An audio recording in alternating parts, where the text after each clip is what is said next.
Okay, so welcome to part 3 of this mini series tutorial on creating a little mini album using the Spellbinders card kit of the month.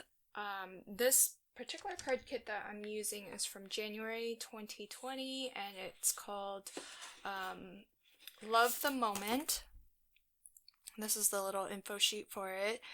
And in part 1, if you missed it, I converted the 10 card bases that come in the kit into 5 mini album page signatures, and then created all of the various flips and flaps and pockets and whatnot. And so that was just the structure of the pages. In part 2, I showed how I decorated these base pages using the pattern paper that comes in the card kit. I harvested the piece of chipboard that is the back of the paper pad. So here's how the paper pad comes. This is your 6x6 paper pad, and basically what I did was I went ahead and I am going to be using this as the kind of strengthening piece or chipboard for my covers, because you want your covers to be a little bit substantial and thicker, and chipboard is a great way to provide that strength. So now the challenge is that the paper pad only has chipboard on the back of the paper pad, so you can only get one cover piece from that. I went ahead and cut the cover of the paper pad to the same size as what I cut the cover, the chipboard piece to. And I'm going to use this as the strengthening piece for my front cover, but I'm also going to back this with just heavyweight cardstock as well. I'm trying to use just the kit as much as possible, but it's not always possible. So then in those cases, I'm trying to use things that you might have in your craft room already. So if you happen to have anything that's maybe 110, 120 pound cover weight cardstock, that would be a good option to just reinforce that. So I'm gonna cut this down, but let me just show you. I actually cut my cover slightly larger than my page base. So this way your page will fit completely within your cover, and there's just going to be no danger. Even if you kind of attach something a little bit off, there's going to be no danger of, or at least very little danger or risk of a corner poking out or an edge poking out from under the covers. So I do like to cut my cover pieces slightly larger than my pages. Now, recall that our pages were made from a standard A2 US size card base, meaning folded, these pages are 4 1/4 wide, 5 1/2 tall. So that means I cut my cover to 4 1/2 wide by 5 3/4 tall. So that's this piece. It's also my front cover piece. And by the way, this looks really pretty. So if you actually want to use this as your cover, or maybe use it as the back cover, oh, that's an option. Maybe I'll do that. Okay, idea. I think I might use this as the decorative layer to my back cover, and then I'll use the chipboard on my front cover. Okay, let me use my heavyweight cardstock, which is, you know what, I can actually, let me measure this, and then that way you can kind of see the difference. So I just have my caliper here. This is going to be in millimeters. So this chipboard is 0.83 millimeters. I get a second reading.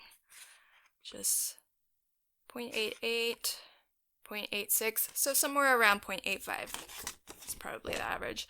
I think this is my 120 pound. So this is 0.45, 0.38, 0.43. So this is about half the thickness of chipboard.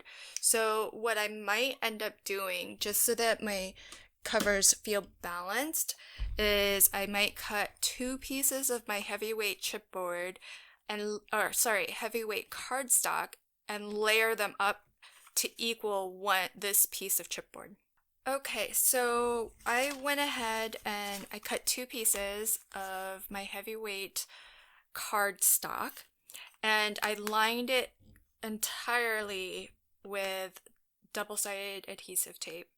I've got a big 6-inch roll that I use when I need to cover large areas like this, and so I just laid down a sheet of it. If you have something like stick-it adhesive that's sold by the sheet, that would be good too. What's nice about, I know it might seem overkill to put an entire panel of adhesive here, but you don't want any part of your cover to dry up over time, bubble up, or cause any sort of separation. And in particular, since this is the layer that we're using for strength, you definitely want to make sure that this is as much as possible like one solid piece of paper. And so a liquid adhesive would be really good here too. I like using the dry adhesive just because there's no chance of any warping, and it's a little bit less messy because I am going from edge to edge. But liquid adhesive is great because that will penetrate into the paper fibers, and that provides extra strength as well. Okay, so now we've got this piece of doubled up cardstock, heavyweight cardstock, and our chipboard. So let's do this again where I'm going to go ahead and take a measurement. So this is 0.73 now, and this is 0.85. So not 100% the same, but it's close. It's not off by too much. If you are familiar with making mini albums, or if you've seen other folks make mini albums, feel free to kind of follow whatever method you think is gonna work for you best. But the way that I like to do it is I actually like to wrap my cover pieces separately. And so what I've done is I've gone ahead and cut cardstock separately, and I left about 3/4 of an inch all around. You don't have to be exact, but whatever, you do want to leave enough so that it can wrap around and then get adhered to the inside. So usually an inch is probably good, but with such a small cover, I thought 3/4 of an inch would be fine. If you're working with larger page size or cover size, then you may want to go for an inch and a half, because you really just want to make sure that it adheres really well. If I were making a larger album that I wanted to keep and cherish forever and ever more, I would actually probably be using score tape for this, but this tape that I have is actually really strong. Admittedly, it's not as strong as score tape, but it's pretty darn close. So usually for my larger albums, I use score tape here, but I think this is a really good alternative. I'm not too worried about this falling apart at all. I should say I'm not worried about it at all. And I think this is going to provide more than enough strength to resist any bubbling or buckling over time. And it's a really good alternative to score tape just in general, but especially for this size album, I really do think that it's more than sufficient. So burnishing, regardless of the type of adhesive you're using, is probably it'll help you just get the most out of whatever adhesive you're using. So probably the most important tip I can offer. Just aiming to leave about a 3/4 of an inch border all around so that we can wrap that cardstock from the front into the inside. It doesn't have to be perfect, so don't worry about measuring. You can if you want, for sure, but it's not super important that you're precise about that border. And do the same to the back. I'm gonna fold, but I'm gonna burnish this slowly and carefully so that I don't get any cracking. And if you weren't like me and you thought ahead a little bit, scoring these lines would give you a cleaner fold. But if you happen to have forgotten like me, then don't worry, because you can just do what I'm doing here and just burnish it slowly, kind of like at a slight angle to start. Just push your bone folder into the chipboard and then just make multiple passes, each pass kind of increasing that angle, and then just take your time, especially if you're working with a cardstock that you are not familiar with and you don't know how it's going to take a fold, if it will tear or crack on you. So just be gentle, take your time, and give it multiple passes, and you should be able to avoid cracking most of the time. I'm gonna miter these corners. So basically all that means is that I'm gonna cut a diagonal line right where my scissor is. So I'm gonna chop off this triangle up here. And what that's going to do is, A, it's going to allow these flaps to fold down without overlap, and B, it just prevents bulk in this corner, so you don't have multiple layers of cardstock that gets kind of bunched up in this corner. And the thing that you want to be careful of is you don't want to cut too close to the actual corner of your chipboard, or in this case the double layer of heavyweight cardstock, because that leaves the potential for the chipboard or whatever we're using here to get exposed. You want it to be wrapped, and so what you basically want to do is just cut maybe 1/8 of an inch away from that corner. See how once these are folded down, there's hardly any overlap at all, and I can tuck this little corner down, and that ensures that the corner is completely wrapped. So now we're just gonna adhere this down, and I am gonna go ahead and use my score tape, because I do want this to lay down nice and securely. So the way I like to do it is I like to put score tape along all four edges of my chipboard.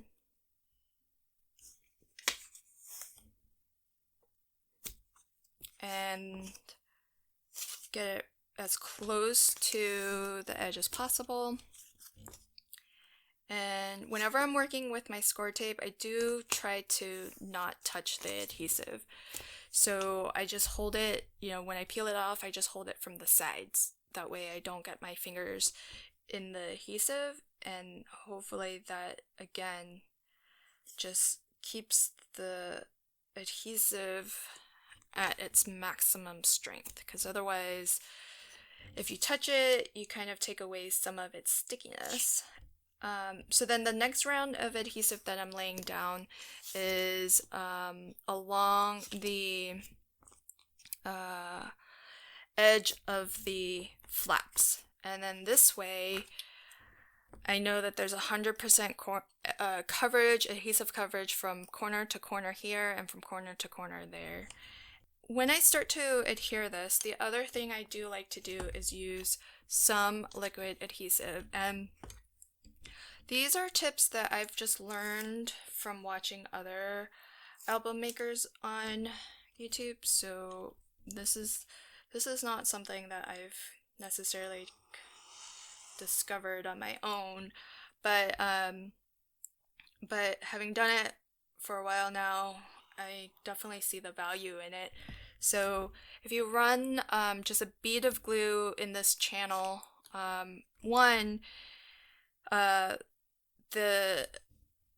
if there's any potential for cracking, that helps a little bit, because if it's gonna crack, it'll crack at that fold. And then having the liquid adhesive there will soften your cardstock. And so that helps on that front. But then also having that layer of liquid glue also just provides like a slightly softer edge to your cover as well. I mean, it's not going to make it like super soft or anything, but it's just a little bit rounded and not quite as sharp as the chipboard would be. And then one thing that I do is in these corners, I make sure that I push the cardstock down, so that and when you have the liquid glue there, it's kind of nice because some of it sort of bubbles out a little bit, and so you can use that little bit of excess to really push it down into that corner. And so that ensures that your corners are covered. So then I'm just gonna keep going around.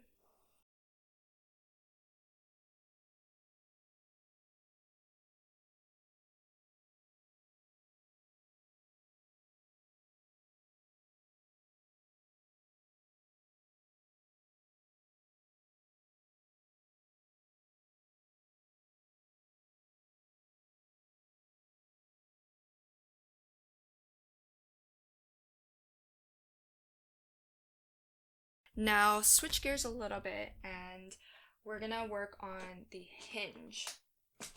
So for that, I'm gonna bring out my scoreboard, and I am going to also bring out my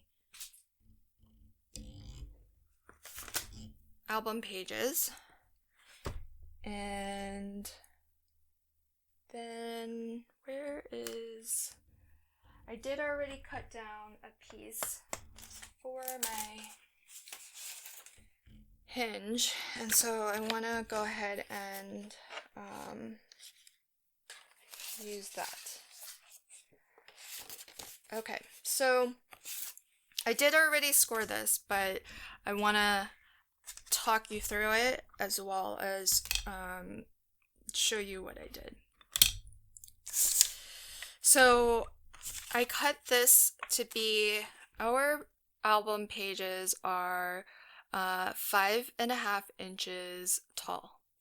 And these are going to be held in into the book using what's called a hinge system. And that means that our hinge is going to get tucked into this. Remember at the very beginning of the first video, we folded one of the card bases in half and we left this opening here so that we could attach our hinge. So the hinge is going to get tucked into there. So I've cut this so that it's actually going to be just 1/16 of an inch shorter than the height of our page. And that just makes it so that you're not trying to fit two things that are exactly the same height within, one within the other. So it'll just make it easier to slide our page signatures onto the hinge when we get to that step. So the page is 5.5 tall. So then I've cut this to be 1/16. You can even do 1/8 shorter than that, but I chose to do 1/16. Okay, so then this is just 65-pound cardstock, and what I did was I cut it, and this is a 8.5 this way. I just guessed that 8.5 would be long enough. It worked out. It worked out, thankfully. But here's what I did. So generally, I like to make my first score line at 1 inch, sometimes 1.5 inches if it's a larger book.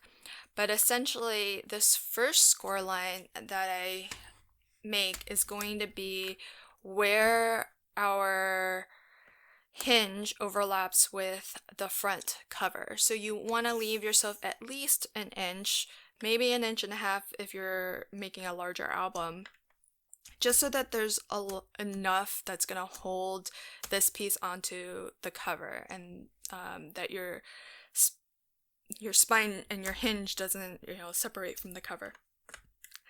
So that's my first score line. I chose 1 inch, and I'm gonna actually write on this just so that you can kind of see. So that is going to get attached to the cover. So I put a C there. My next score line is the space between the cover and my first page. And looking at my first page, it's a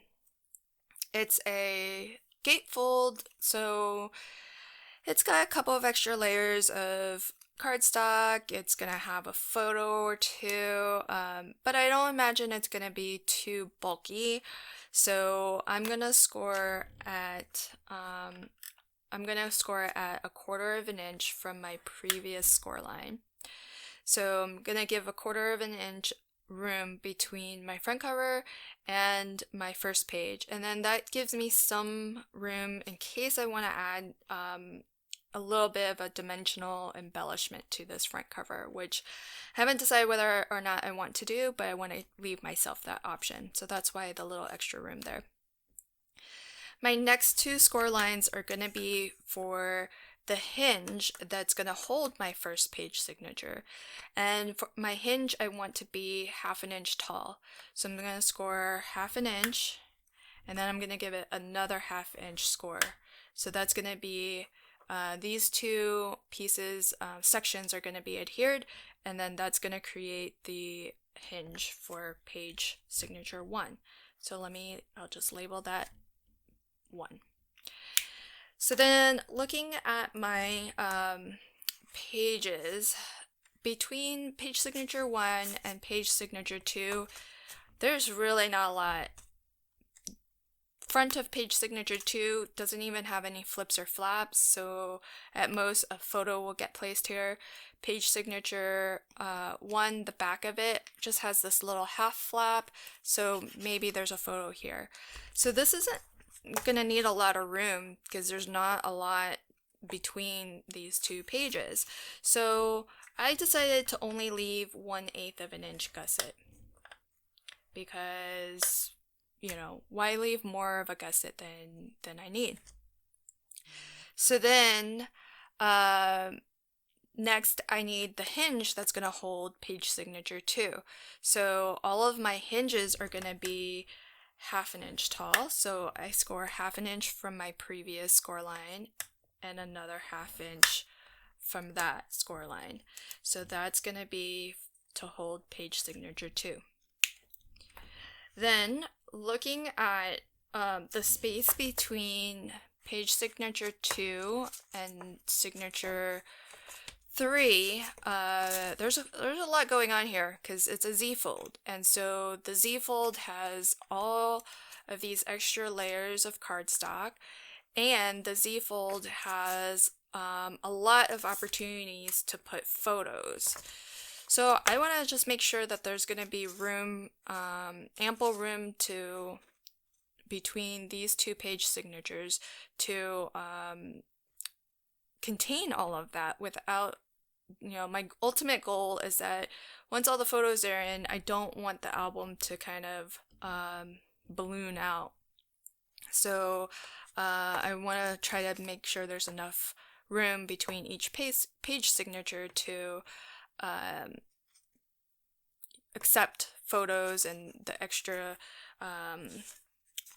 bulk that's going to get added as a result of that.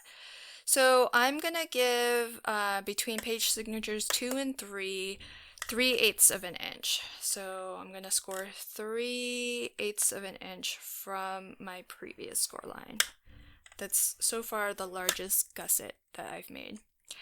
Then I'm going to give it, make the next two score lines are going to be for my hinge. So 1/2 inch from my previous and another 1/2 inch from that. So now I've created my hinge for signature 3.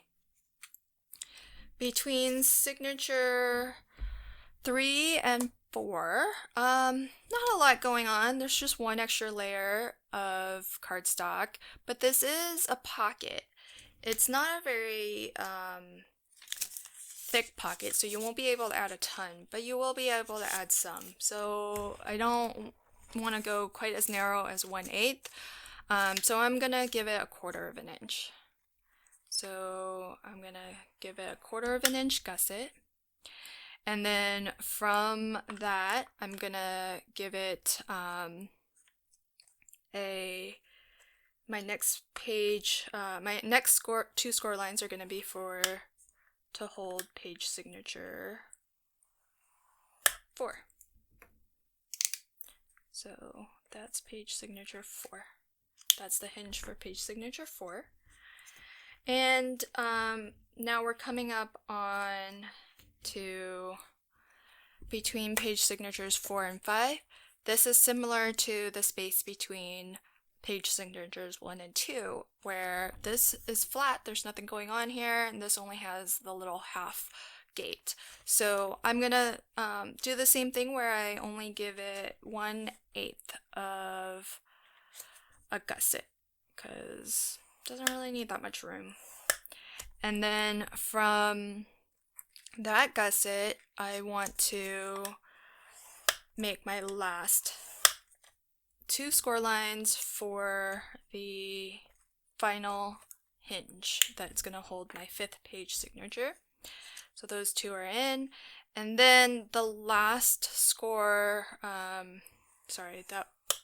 these two were not my last. I have one more score line to make, and that's going to be the for between my last page and the back cover.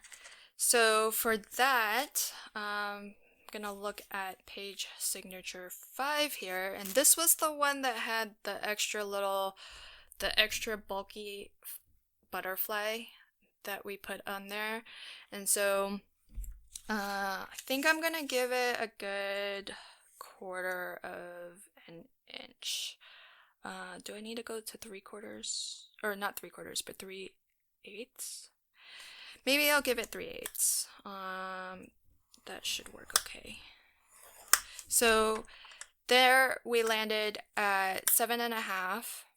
The last score line landed at 7.5, and then that gives us 1/2 an inch to attach this hinge to our back cover. So we have an inch that goes to the back cover, an inch that goes to the front cover, and that's perfect. So, okay, so now that we have all of our score lines in, we can then assemble this hinge. And what I like to do is, while it's flat and I haven't done any folding or assembly, I like to lay down my score tape because it's easier to burnish your tape when everything is flat before you've started the folding. So where do you put your score tape? Basically, what we need to do is I'm gonna kind of label the underside as well. We already have this laid out, so our hinges are where I've written out the numbers. So I've got 5 hinges, and these are labeled 1 through 5. On the reverse side, I'm going to label the hinges as well, and I'm just gonna put hinge and hinge, and that's also a hinge. That's a hinge, that's the other half of the hinge.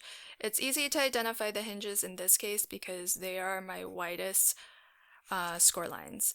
My hinges are 1/2 an inch tall, but none of my gussets are 1/2 an inch, so that's why it was so easy for me to identify them. So on this side, I'm going to actually put a line of score tape on each number. These lines are going to, as I mentioned, get attached to our pages. On this side, these lines of tape are going to they're going to be what holds our hinge together. So all I'm doing here is on this side where I've done my marking that has a lot of the score tape, I'm just folding between where my hinges are, so that creates a mountain, and where my gussets are, I'm just bending my hinge back and forth to define those gussets and to start to train my hinges to bend back and forth. So pinch your hinge together and then just fold it down where the gusset is and do the same all around. So I'm at the last gusset here, and I'm burnishing along the way so that these are nice and crisp folds. I made these varying gusset sizes just as well, I would have done it anyways because that's what how I designed the album, but also just for illustrative purposes so that you could see that when you are creating your own custom spine, you really can tailor it to the album that you've designed. If you bought a die that does all of the cutting and scoring for you, then you would likely that die is designed so that all of the gussets are going to be uniform, and you may not have designed your album pages to be uniform like that. And so I don't particularly like my albums to be super duper chunky, and so I tend not to add a lot of embellishments that are super dimensional. And so that's why I like creating my own hinges because usually the dies leave a ½ inch gusset between each page, and that's just, I mean, to me that just seems like a really big gap.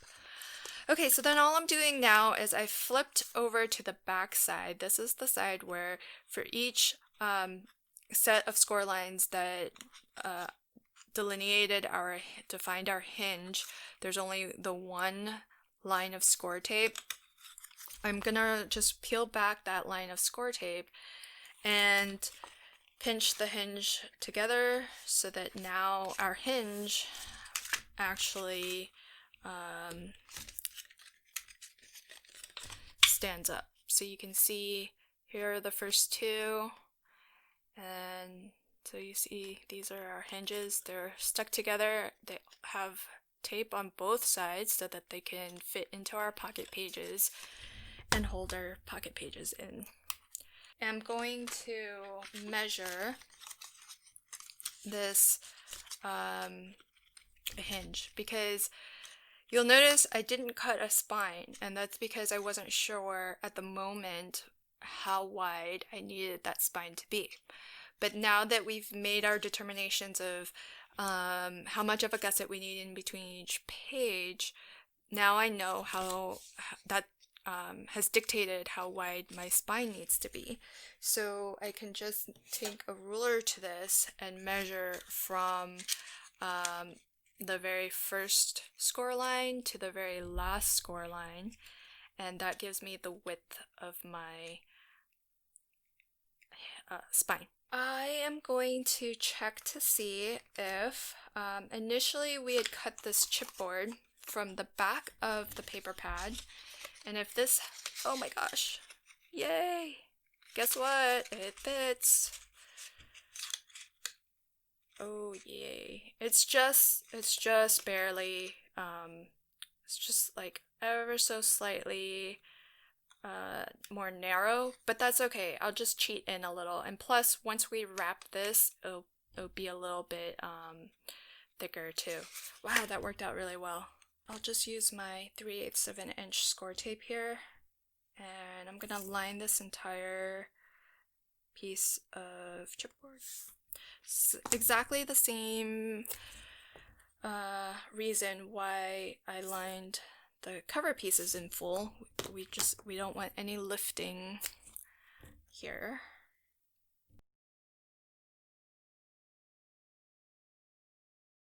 All I do here is I am going to miter my edges, but not quite so severely, because this piece is not going to get wrapped in completely the same way. I'm only going to adhere the top and the bottom flaps down to the chipboard. The two side flaps are actually going to get adhered to the two cover pieces. So that's why I left them a little bit extra wide, so that we get a lot of surface area that's adhered to keep all of this together. But I still want to do a little bit of mitering just so that it's easier to kind of cover up all of these inner workings with our pattern paper when we get to that point. So, but again, I still want to make sure that I don't cut away too much, so that I can ensure that my corners are wrapped. So I'm just gonna cut, and then I'm gonna miter a little bit here too. So you can see it's not quite that dramatic triangle. I mean, you could, but it just takes away so much. And this spine piece is so narrow that I don't want to cut away too much from this flap here, because I want good coverage, adhesion between this flap and the chipboard. So if you cut too severe of a triangle away, then you're not going to be left with that much paper. So I'm just taking a little bit off.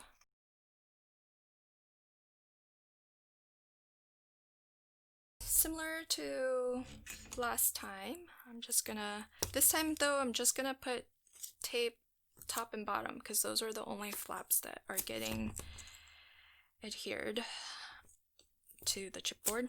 Now we want to attach our cover to our spine and our spine to our back cover.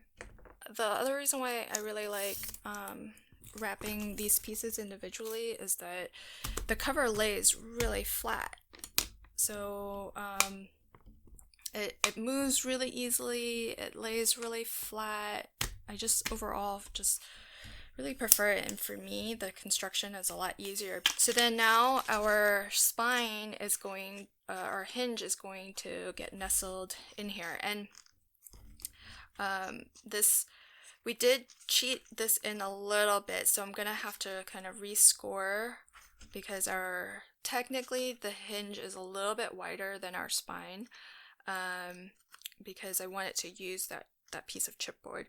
So I'm just gonna cheat in a little bit. I'm gonna score a little bit inside both the maybe just the front, and that way I get this to lay nice in between the hinge. I use these Tyvek wristbands, and I mentioned it in my blog post for the Ladies Diary mini album that I created, and they're 3/4 of an inch wide and 10 inches long, and they're made for like events if you needed to like give people like a wristband to show that they're an event attendee. And what I found is these are really perfect for reinforcing your flips and flaps and folds and whatnot.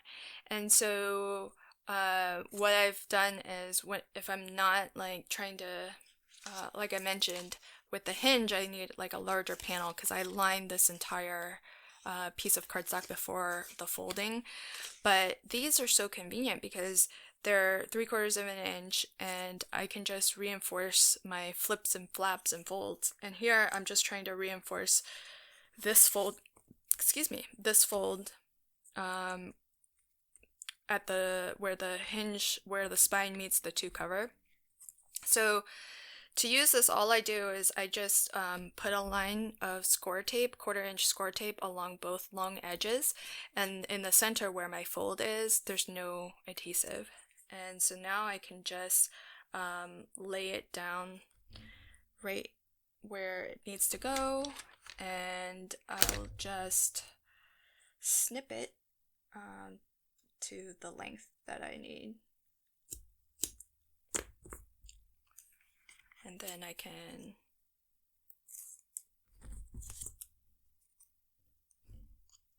adhere it. So I'm just aiming for the center of my strip here to be where the fold is. It doesn't have to be perfect because this is gonna get covered anyways, because once we put our hinge over it, it's gonna get covered. I am gonna give this a little bit of, we've reinforced this, so I want to score this Tyvek so that it just goes into that channel and it bends the way that it needs to. I'm gonna fold that up so I know where the fold is. I'm gonna fold this so that I know where that fold is. And this hinge is shorter than our spine, so I'm gonna try to center up and down. I'm trying to get this fold into that fold, and all the while trying not to let anything else stick. It's like a juggling act. Okay, so about there and about there. Okay, I think I'm good there. So now that that's down, just do a dry fit. I think we're gonna land perfect. Okay, so just gonna still take it slowly, and what I'm gonna do, I don't want to stretch this, I just want it to lay flat, but I am gonna help it go one sort of gusset at a time so that it's not stretched, but it's also not going to be, it'll just kind of lay flat. These folds have been burnished a lot, but I'm just going to give it another little burnish and just train it to fold. Same with this one, just burnish and bend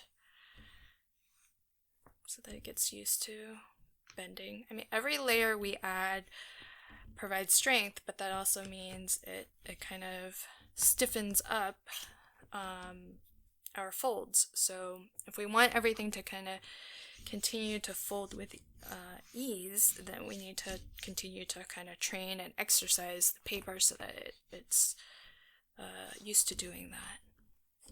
So there we go. Here's our cover. So I already put one side down, but can you see how nicely that cleans everything up? So I just cut this panel here to be 1/16 of an inch smaller all the way around so that it fits really well inside, but covers up all of our inner workings, and so now it's nice and tidy. Now this white here of the hinge, that will get seen, but our pages are white, so I'm not too worried about it. I think it'll be fine. It won't look weird. And then what I did was I am using score tape, but I'm only laying down extra lines of score tape over the portion that's gonna cover our hinge, because I really want to make sure that that is secure. But otherwise, this is more or less just decorative. It may be easier to decorate the outside cover too, because we can still lay everything down relatively flat and give things a good burnish.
Okay, so I've already started putting the page signatures in. I just wanted to get a little bit of this underway, just to speed things up a little bit, because I know it's a really long video. I put my inside decorative panels in, and I put the first 3 page signatures in, so let me show you the last 2. Okay, so if you'll recall, each of our hinges has a line of score tape on each side of the hinge, and our pocket pages have an opening, a gap, that our hinge will slide right into, and so we've left this open here. So what I like to do is I just remove one side at a time. So the liner has been released from this side, so you can see where I wrote the number 4 there. And just find my little pocket opening here, so the hinge is gonna slip in right there.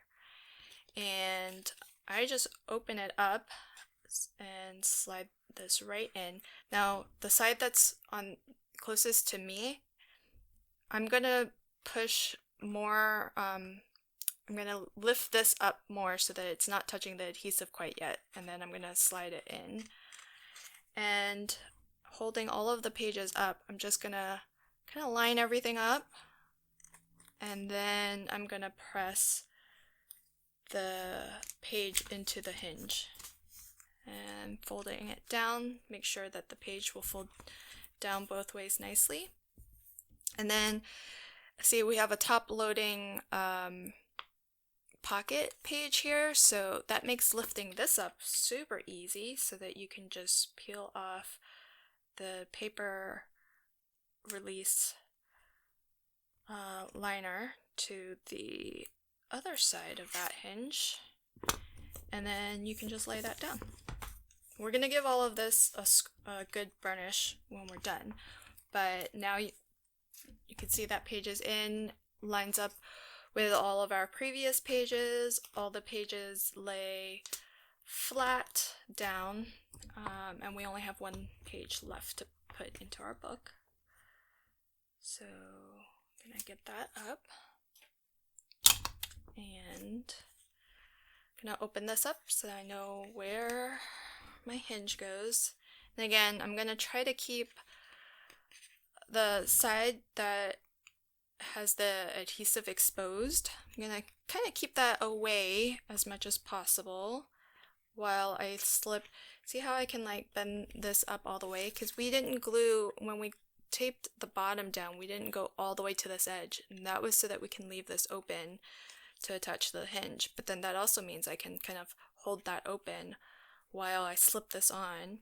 And since we took so many precautions to make this step easy, mitering the hinges at the top, we made the hinge slightly smaller than the height, slightly shorter than the height of our page. All of that has made it really easy for us to fit the pages onto the hinges. And so that's why this is going so quickly and without any fuss. Done. So all we have to do now is give it a good burnish. Now this is a little challenging to do because you can't lay it down super flat. The two pages that are closest to the cover will probably lay the most flat, but otherwise, oops.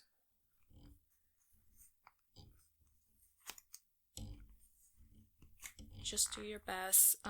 You know, kind of support it from the opposite side as you burnish into your hand, for example. So I'm gonna support it with my right hand and then burnish with my left, and I can feel the pressure. That way you're giving support to the page. You don't create any bends or anything. And that's essentially our album finished. Now, I do plan to decorate up the front. I haven't decided if I want to decorate the spine or how I want to decorate the spine. And then that's our back cover, which we just took the cover piece to our 6x6 paper pad that came in the kit and used that as a decorative element. I'll flip through real quick, but really this turned out so much better than I could have imagined, really, because I wasn't really too sure when I started this project how it would turn out, but it really turned out fantastic. I didn't actually show you this, so I don't know if you remember when I was decorating these pages with the pattern paper from the card kit, I'd mentioned that I did not cut a decorative panel for the underside of this flap. And I didn't actually have a piece large enough to, I was trying to stick to only using half of the paper pad. And so I didn't have a piece large enough to fit this. But what I did was this sort of herringbone. I did have a ton of those strips. Remember when I told you at the very beginning to cut your paper so that you had that long 3/4 of an inch by 6-inch strip. Those strips come in handy for doing paper piecing like this. And so I just cut that 3/4 of an inch down and made this little herringbone pattern on both sides. And so it gives you this sort of almost like a quilted patchwork look, but it's a very nice design, but it fills the space nicely and it uses up your scraps. So yeah, I really love how this turned out. I might actually make this like a mini wedding album and put some of my wedding photos in it. That'll be exciting. Okay, so let me show you. There's lots of ephemera left over, but let me just show you of the paper pack. And remember, I only used half of what you're given in the card kit. But this is I kept all my little scraps. I didn't throw anything away, but this is what's left. I kept even all of these little strips that I used for those panels that I just showed you, because I wasn't sure if I was gonna do this for the back cover, because as you can sort of see, I don't have any large pieces left. So I knew that I wasn't going to have enough for the back cover and all of the and both of the inside covers. So I knew I was going to have to do that sort of herringbone design for something. I just didn't know where. But then, just spur of the moment, when I was filming, I thought, oh yeah, you could use that for the cover and it would look really pretty. And so I decided to do that for the back cover. But here's what's left. So I've got a couple. These are my largest pieces here, but there's a couple of 2-inch by 6-inch strips there, so pretty good size for something. I've got a couple of these strips, and then I just have a lot of these bitty ones. So these are those 3/4 of an inch strips that were cut because we needed 5 and 1/4 inch. And then these are just what some of the remnants from doing that herringbone paper piecing. I kept it because I wasn't sure if I would have to do that for the back cover or some of the inside covers. Because when you do that, even these small little pieces like this, you can use, because by the time you get to, let's say, this corner piece here, like that little black piece, I mean, this would fit there. So like, you're gonna need to fill it with something. So that's why I keep pieces even as small as this until I'm done with my project and I am sure that I don't need any more paper. I'm still gonna decorate this up a little bit more, so in my walkthrough of the final album you'll see that. But I'm really happy with how this turned out, and it's a big plus in the column for Spellbinders card kit. Thank you again for joining me and for watching and sticking along to this point. Check out the final walkthrough if you want to see this album fully embellished in its final form, and let me know what you think of the idea of using the Spellbinders card kit to create mini albums. Thanks so much. Have a fantastic day.